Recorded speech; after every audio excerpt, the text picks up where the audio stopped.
Yeah, tuloy kami na nagpipitas. Yung hindi napitas nung nakaraan.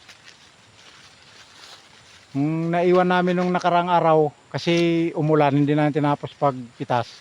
Tapos ngayon, nung nagpitas na naman kami, umambon na naman. Oh, meron nang napitas. 8 sako.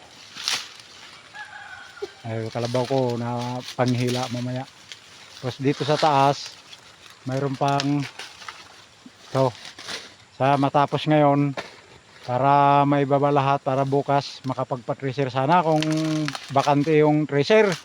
Para matapos na, wala nang problema, makapagbilad na.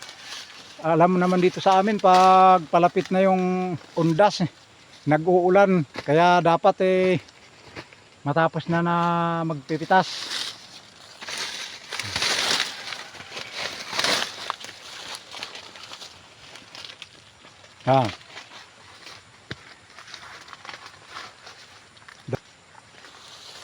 Anya darling,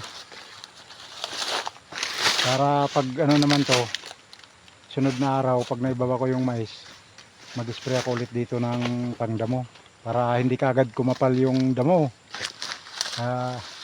Matatangkad na nga yung damo, manipis lang pero matatangkad. Kaya kailangan ma-sprayan na naman ng herbicide.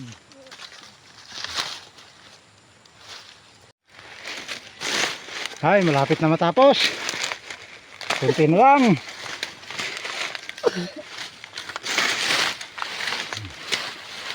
Ilang sako na lang to.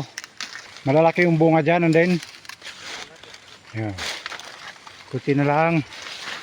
Tingnan mo yung tanim ko dyan na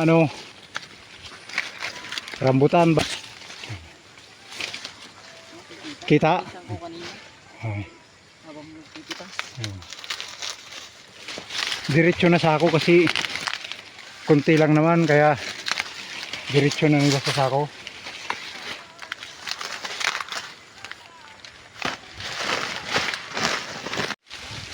Ako naman pag yung napuno, matahi nila, pinapagulong ko doon sa baba para sa hakot ng kalabaw.